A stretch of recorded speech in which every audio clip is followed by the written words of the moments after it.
So,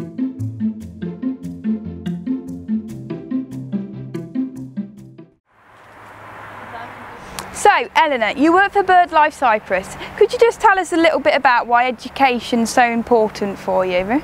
Trying to engage with the older audience, it's very challenging because it's really hard to change their minds. Yeah. So we try and put all our efforts to the younger audiences, school children of course, and that's what we've been trying to do through our education programs.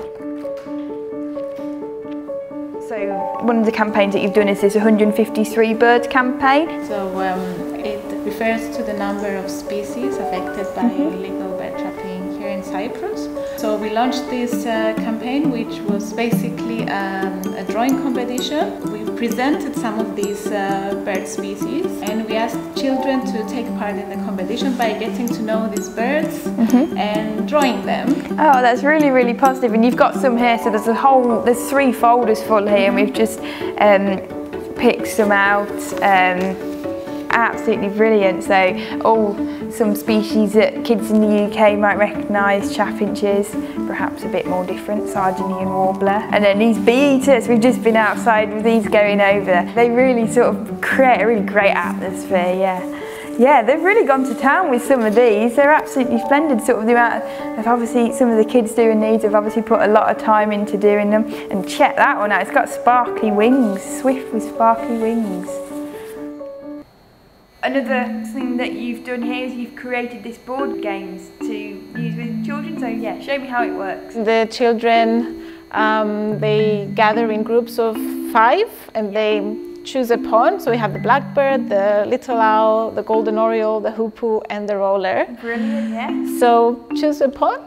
I'm going to go for the golden oriole. So we both start there? This is the starting point. Okay. So we have to complete a migration journey, and we have various points. So the question mark is a question that the children are asked to answer. If they answer correctly, they get a savior card, which they can use if they fall on a threat. The red points. And the green points are all points that help them on their migration journey. So, do you want to roll the dice? Let's go. Let's have a go. Right. 6. Right. So 1, 2, 3, 4, 5, 6. Oh, and it comes. So it's a green card. There we go. Excellent. So. And it's in Greek, so I'll translate. Thank you. So it says, weather conditions are optimal, the winds help you on your journey, and you can roll the dice again. Excellent. So I'll pop that one to the bottom.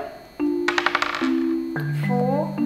1, 2, 3, 4. So I have a question. Okay. Why has the griffon vulture population decreased in Cyprus in the last decades? Okay, right. So we have 3 options.